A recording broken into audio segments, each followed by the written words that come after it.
Okay, so get this. After 65, did you know that like having low muscle mass, it can be a serious problem, like a Yeah. serious health risk. Agreed. And a low VO2 max is as bad for you as smoking. It's true. That sounds pretty grim. But the good news is we have a lot of control over both those things. Absolutely, we do. That's what we're diving into today. We are going to build the optimal weekly schedule to boost your muscle mass and increase that VO2 max and set you up for just a longer, healthier life. It's all about taking the best research and making it work for you in everyday life. I love it. Yeah. So to start, what does this week actually look like? Okay, so here's the breakdown. We've got resistance training 2 to 3 times a week, focusing on those multi-joint movements, squats, deadlifts, all that good stuff. Okay. High-intensity interval training, or HIIT, just 1 session a week. Think short bursts, high intensity, followed by those quick recovery periods. Gotcha. Endurance training, 1 to 2 sessions per week. Brisk walking, cycling, dancing, anything that gets your heart rate up and keeps it there for a while. Yeah. And then, of course, those nutrition power-ups. Make sure you're getting enough protein throughout the day, spread out over several meals. And you might even want to consider adding in some creatine and omega-3 fatty acids. All right. So that sounds surprisingly doable. Right. Yeah. But why this mix? Let's dig into the science behind each one of those elements. So you mentioned earlier that low muscle mass can be a real problem as we age. What's the deal with that? Yeah. It's a fact. After 50, we start losing about 1% of our muscle mass every year. Okay. And strength. Even worse, you're looking at about a 3% decline annually. Oh, wow. Yeah, and that sets off this chain reaction, right? You got more frailty, a higher risk of falls. Even cognitive decline is linked to this. Wait, 3% strength loss every year. That adds up. So how do we fight back against that? Resistance training, that's your #1 weapon. Okay. And not just any lifting, okay? We need to prioritize those multi-joint movements, the ones that work multiple muscle groups all at the same time. Multi-joint as opposed to? Think bicep curl versus squat. Right, okay. Bicep curl, you're isolating the bicep. Squat, you've got your quads, glutes, hamstrings, core, all working together. Yeah. Those multi-joint movements, way more efficient for building overall strength. Okay, that makes sense. Yeah. But I've always heard that building muscle requires lifting super heavy weights. Is that true? Depends what you're aiming for. If you're looking to just increase muscle size, what we call hypertrophy, then moderate weights, higher reps, that's going to be your sweet spot. So there's a difference between training for strength and training for size. Absolutely. Okay.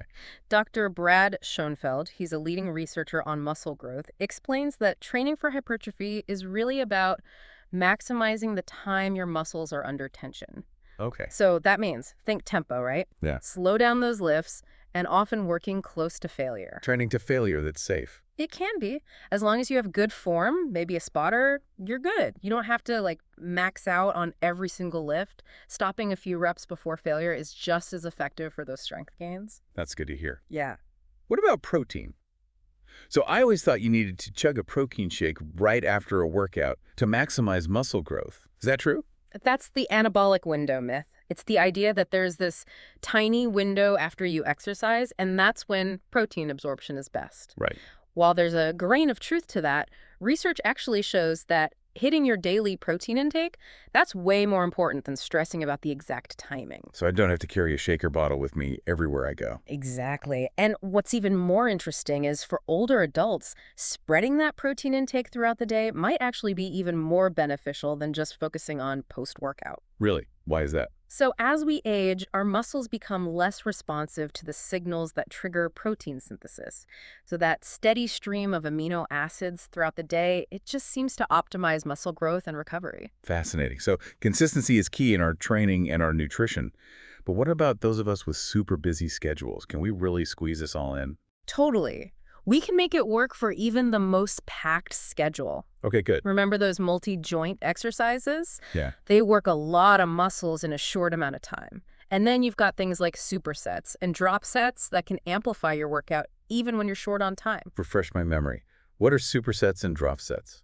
So a superset is when you perform 2 or more exercises back to back with little to no rest in between. Okay. So squats immediately followed by push-ups. Gotcha. It's a 2-for-1 deal. Right. And then drop sets are similar. You're going to perform a set to failure, immediately reduce the weight, do another set to failure, and so on. Okay. Both great techniques for squeezing a lot of work in. Okay. Those are great tips. It sounds like there's a lot of ways to get the most out of our workouts, even on a busy schedule.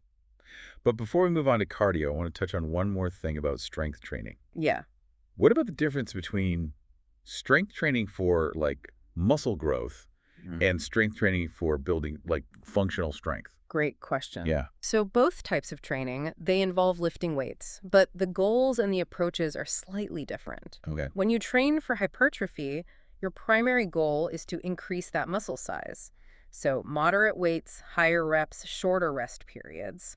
This type of training creates microscopic tears in the muscle fibers, which then repair and grow larger during recovery. So you're pushing those muscles to their limits, giving them time to rebuild. Exactly. Now, strength training for functional strength, that's more about improving your ability to perform everyday tasks with ease and power. Think carrying those groceries, climbing the stairs, playing with your kids. Yeah, and that's pretty important, especially as we get older. It is. And it's not just about, like, lifting heavy things. It's about developing strength and stability across all of your major muscle groups, improving your balance and coordination, and increasing your power output. So how do we train specifically for that functional strength?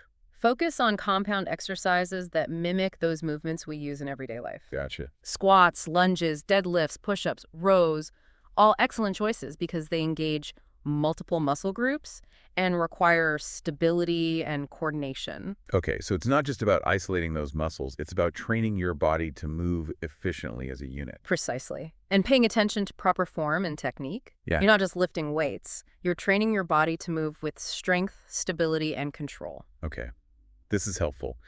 It seems like there's more to strength training than just lifting heavy weights. There is. It's about understanding your goals and choosing the right approach to achieve them. Okay, so we've covered a lot of ground with strength training. Let's switch gears and talk about cardio. Why is cardio so important for longevity? Well, there's this shocking statistic. Spending 3 weeks in bed rest is actually worse for your body than 30 years of aging. Wow, that's hard to believe. Yeah, really highlights the importance of avoiding inactivity, right? Yep. And when it comes to cardio, VO2 max, that's one of the best indicators of how long we'll live. VO2 max, remind me what that is. Simply put, VO2 max is a measure of how efficiently your body uses oxygen during exercise. Okay. It reflects the health of your heart, lungs, circulatory system, and studies show higher VO2 max. It's linked to a longer lifespan, even more so than some diseases. So it's not just about like running a marathon. No, not at all. Okay. There are so many ways to improve your VO2 max. Okay, I'm intrigued. Let's break down the different types of cardio training. So starting with those training zones, how do I know which zone is right for me? You can use your heart rate as a guide, but there's no, like, universal formula. Okay. Dr. Benjamin Levine, renowned cardiologist, he stresses understanding your personal response to exercise is key. He recommends using the talk test to gauge intensity. The talk test. Yeah. Tell me more. It's simple. If you can hold a conversation easily while exercising, you're likely in zone 1 or 2. That's light to moderate intensity. Okay. If you can speak in full sentences, but it takes effort, you're probably in zone 3. That's that threshold intensity. And if you can only manage few words between breaths, well, you're in zone 4. That's high intensity. Okay, so which zone is the best for improving VO2 max? That's where HIIT comes in. Oh. It's a game changer. We're talking short bursts of very intense exercise, like sprinting, Okay. followed by brief recovery periods. HIIT sounds pretty intense. It can be challenging, yeah. But the beauty is you can adjust the intensity and the duration to match your fitness level. Even just a few minutes of HIIT per week can have a significant impact. Okay, so I'm sold on HIIT. What if I don't enjoy traditional cardio, like treadmill running? Are there other options? Absolutely. Tons of ways to get your heart rate up. We already mentioned the Norwegian 4x4. That's a classic HIIT protocol. You've got Tabata training, which involves 20 seconds of all-out effort, followed by 10 seconds of rest, repeated 8 times. Those both sound pretty intense. What if I'm looking for something a little more gentle? That's where endurance training comes in. Yeah. Think brisk walking, a long bike ride, a dance class, anything that keeps that heart rate elevated for a sustained period. So it's not always about going hard. Exactly. In fact, Dr. Levine advocates for a mix of high-intensity, moderate-intensity, and even low-intensity exercise for optimal heart health. Okay. This is great. It seems like there are so many approaches to cardio. Is there one protocol that really stands out as the most effective? There's one that Dr. Levine calls his prescription for life. Okay. It's a combination of HIIT, endurance training, and resistance training. It's been shown to actually reverse heart aging in older adults. Reverse heart aging. Tell me more. It involves like 5 to 6 hours of training per week. Yeah. Includes one session of the Norwegian 4x4, one long endurance session, two resistance training sessions, and then light aerobic activity on those recovery days. It might sound like a lot, but the study participants who followed this protocol for 2 years, they saw improvements in their heart health equivalent to nearly 20 years of reversal. It's amazing. But what if I really dislike structured workouts? Is there any hope for me? Of course. Okay, good. We haven't even touched on Vilapa and exercise snacking. Two strategies for getting those benefits of exercise without ever stepping foot in a gym. Okay, color me intrigued. What in the world is VLPA? VLPA stands for Vigorous Intermittent Lifestyle Physical Activity. Okay. It's all about incorporating short bursts of high-effort activity into your daily routine. Give me some examples. Think sprinting up a flight of stairs, carrying your groceries briskly to your car, or even just doing a few squats while you're waiting for the kettle to boil. So it's like sneaking in exercise without even realizing it. Exactly. Studies have shown just 4 minutes of VLPA each day can significantly reduce your risk of dying from all causes, including cancer and heart disease. That's pretty impressive. Pretty impressive for something that doesn't even feel like a workout. Right. Okay. What about exercise snacking? How's that different from VLP?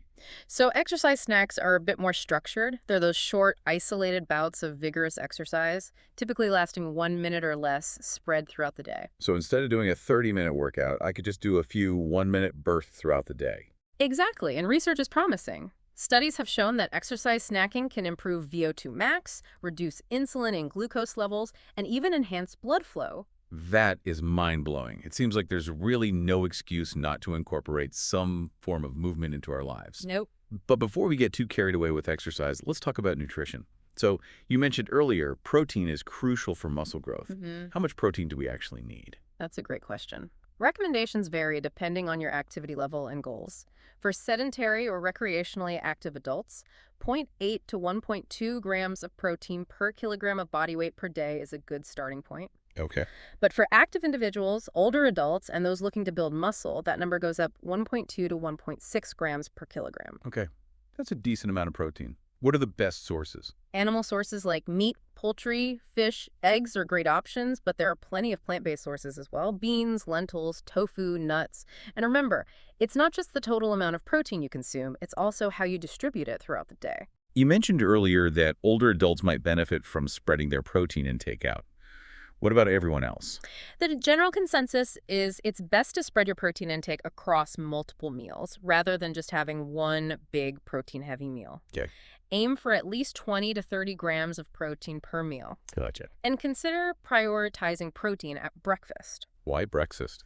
Well, studies show that higher protein breakfast can help reduce appetite, increase fullness, and limit cravings throughout the day, so it kind of sets you up for success. Makes a lot of sense. What about supplements? Are there any that are particularly helpful for supporting those training adaptations? You bet. Yeah. Creatine and omega-3 fatty acids are two supplements that consistently get the thumbs up from experts.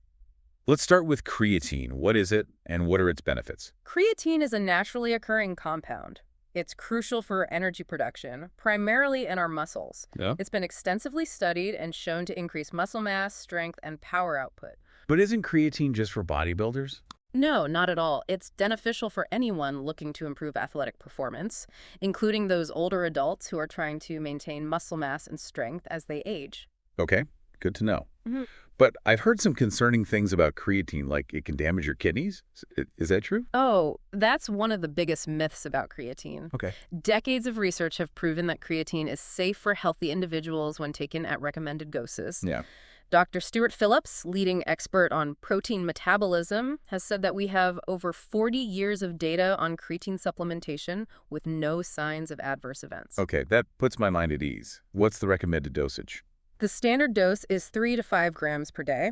Okay. Some experts recommend a loading phase of 20 to 25 grams per day for 5 to 7 days to quickly saturate those muscle stores. But even without loading, you'll still see those benefits over time. All right, so creatine gets a thumbs up. What about omega-3 fatty acids? Why are they important for exercise and muscle health? Omega-3s are essential fatty acids that our bodies can't produce on their own. They're crucial for brain function, heart health, and reducing inflammation. But what's really interesting is their potential to preserve muscle mass, Ah. especially during periods of inactivity or as we age. So omega-3s can help prevent muscle loss. Exactly. Dr. Chris McGlory, expert on omega-3s and muscle health, has conducted research showing that omega-3 supplementation can mitigate declines in muscle mass and size, particularly in older adults. Yeah. They seem to work by enhancing muscle protein synthesis and protecting against muscle breakdown.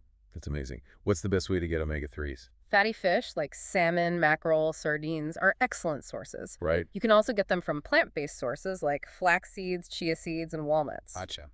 But if you're not getting enough through your diet, supplementation can be beneficial. Great advice. Okay, so we've covered a lot of ground here. We have. We've talked about the science behind strength training, cardio, nutrition, and even touched on those advanced training techniques like BFR and sauna use.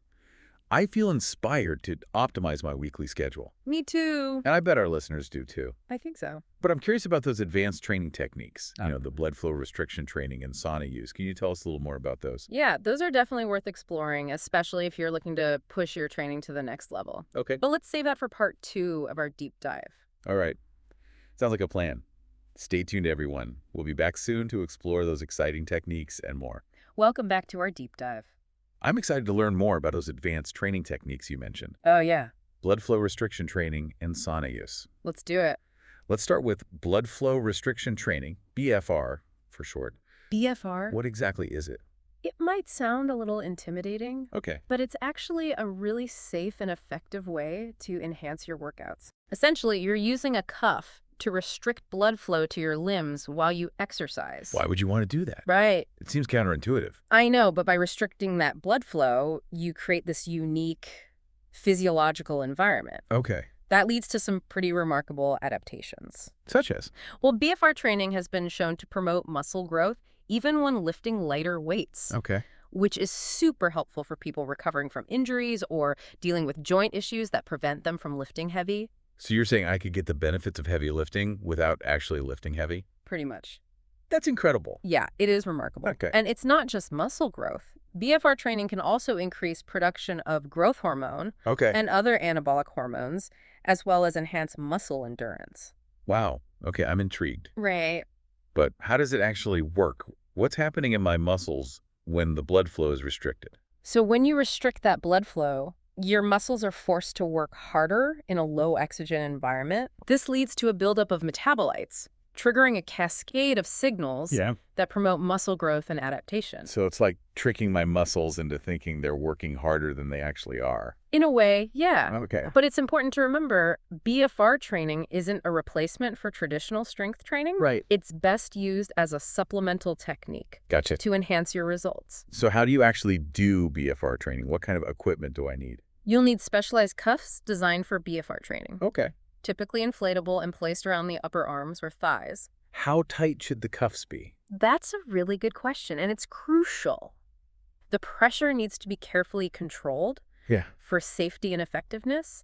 It's generally recommended to use a pressure of 40 to 80% of your limb occlusion pressure, which is the pressure at which blood flow is completely restricted. Okay, so probably shouldn't try this at home without proper guidance. Definitely not. Okay, good. It's important to work with a qualified professional who can assess your individual needs and provide those personalized instructions. Good advice. Yeah. Now let's switch gears to another hot topic. Yeah. Literally. Literally. Sauna use. Sauna. I've heard that sauna bathing can have some amazing health benefits. It's true. What's the science behind that? So sauna bathing has been practiced for centuries in Right. many cultures, but it's recently gained a lot of attention from scientists. Yeah. And for good reason. Research suggests that regular sauna use can improve cardiovascular health, Okay. reduce inflammation, enhance cognitive function, and even boost athletic performance. Wow, that's quite a list. Yeah. How does sitting in a hot room produce those effects? It's fascinating. When you expose your body to that heat stress, it actually triggers physiological responses Okay. that are similar to exercise. So it's like a passive workout. Kind of, yeah. You could say that sauna bathing increases your heart rate. Okay. It dilates blood vessels, Right. promotes blood flow, just like exercise, Okay. and it also triggers the production of heat shock proteins. What are those? These are molecules that actually protect your cells from damage. So by exposing ourselves to heat stress, we're essentially making ourselves more resilient. Exactly. Yeah. And that resilience translates into that wide range of health benefits. Okay, I'm convinced. Yeah. What's the best way to incorporate sauna use into my routine? How often and for how long?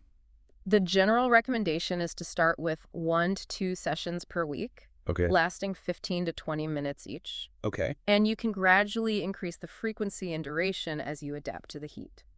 What about the temperature? Good question. Most saunas are set to a temperature between 150 and 195 degrees Fahrenheit. Okay. And again, it's really important to listen to your body, Right. adjust the temperature and duration as needed. Got it. Are there specific types of saunas that are better than others? There are traditional Finnish saunas, infrared saunas, and steam rooms, each Right. with their own unique benefits. It really comes down to personal preference. Okay, so I can choose the sauna that suits me best. Is there like an optimal time for sauna use in relation to exercise? Another good question. While there's no definitive answer, many experts recommend using the sauna after a workout Okay. to relax those muscles and promote recovery. So it's like a reward for a hard workout. Exactly. Some research even suggests that sauna bathing after exercise can enhance the benefits of the workout. Okay. Yeah. Amazing. So we've got BFR training and sauna use as tools to level up our training. Absolutely. What about nutrition? We already talked about protein, creatine, omega-3s. Yeah, Are there other dietary strategies to support those training adaptations? you bet. Yeah. There are a few other key nutrients that Okay. play a crucial role in muscle growth, recovery, and overall health. Okay, what are they? What else should we be paying attention to? First up, we've got carbohydrates. Oh, yeah? They're often demonized What? in the fitness world, I know. but they're actually essential for fueling your workouts and replenishing those glycogen stores afterwards. So carbs aren't the enemy. No, not at all. They can be your best friend Okay. when it comes to powering your workouts and supporting muscle growth. Okay. The key is to choose complex carbs like whole grains, fruits, and vegetables over those simple carbs, like sugary drinks and processed foods. That makes sense. Yeah. What else is on the list? Next, we have healthy fats. Okay. Just like carbs, fats have gotten a bad rap, but they're essential for hormone production, cell function, and absorbing certain vitamins. So which fats should we be focusing on? Unsaturated fats, found in foods like avocados, nuts, seeds, olive oil, Okay. those are considered the healthiest. They can help reduce.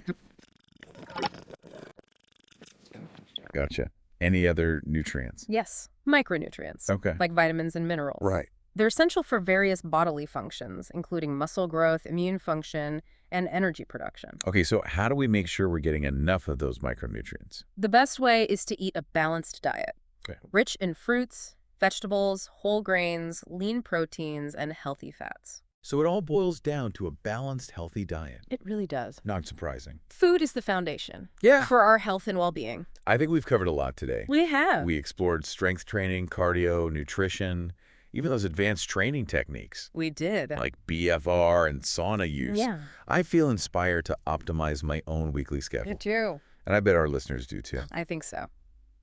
But we still have one more part of our deep dive. That's right. So in part 3, we'll take all this knowledge and create a sample weekly schedule Yes. that you can tailor to your own needs and goals. Exactly. Stay tuned, everyone. We'll be back soon. All right, so welcome back to the final part of our deep dive. We're crafting that perfect weekly schedule. I'm excited for this. Me too. Yeah. So we covered a lot: strength training, cardio, nutrition, even those advanced recovery techniques. Oh, yeah. But now let's put it all together into an actionable plan.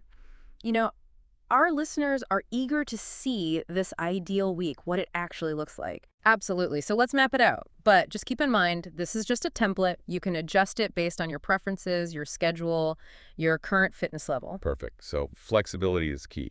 Where do we start? Let's start with Monday. It's a great day for a rest day after potentially an active weekend. Focus on recovery, gentle stretching, a leisurely walk, maybe even just some downtime, relax, and recharge. Sounds good to me. What about Tuesday? Time to hit the weights. You got it. Tuesday is our first strength training day. We're going to target lower body strength and hypertrophy. Okay. Think squats, deadlifts, and lunges. Aim for 3 sets of 8 to 12 reps for each exercise using a weight that challenges you while maintaining perfect form. Lower body strength check. What's next? Wednesday is a perfect day for active recovery. So a brisk walk, some yoga, or light cycling, anything to get your blood flowing without stressing your muscles too much. Got to keep those muscles happy. Yeah. All right, Thursday, what's on the agenda? Thursday is upper body strength and hypertrophy day. Bench presses, overhead presses, rows, all the classics. Same as Tuesday, 3 sets of 8 to 12 reps, really focusing on that mind-muscle connection. I love it. Upper body strength done. Now I'm guessing Friday is HID day. You bet. Friday is for cranking up the intensity with a HISE session. So Tabata training, the Norwegian 4x4 protocol, or even short sprints on the treadmill or outside. Just remember to warm up properly and cool down afterward. HIAT check.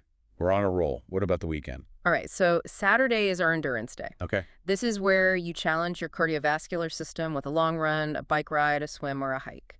Aim for at least 60 minutes at a moderate intensity. That sweet spot where you can talk, but not sing. Okay, so we've hit all the major components: strength training, HIAT, and endurance. Anything else we need to add? We can't forget nutrition. You're right. Make sure you're fueling those workouts and supporting recovery with enough protein throughout the day. Aim for 20 to 30 grams of protein at each meal. And consider those power-ups we talked about, creatine and omega-3 fatty acids. Right, nutrition is the foundation. Yeah. So there you have it, listeners. Your optimized weekly schedule. A blueprint for a longer, healthier, stronger life. It is, but remember, this is just a starting point. Feel free to experiment. Find what you truly enjoy and tweak the schedule to match your needs and goals. Exactly. And don't be afraid to try those advanced techniques we discussed, the BFR training and sauna use, as you progress. Absolutely. Most importantly, listen to your body. Rest when you need it, nourish yourself properly, and enjoy the journey. This is about building sustainable habits that will serve you well for years to come. Love that. What a great way to end our deep dive today. So many takeaways. Go out there, experiment, find what works for you, and most importantly, enjoy the process of becoming the healthiest, strongest version of yourself. Absolutely. We'll see you next time for another deep dive. Until then, stay curious, stay active, and stay healthy.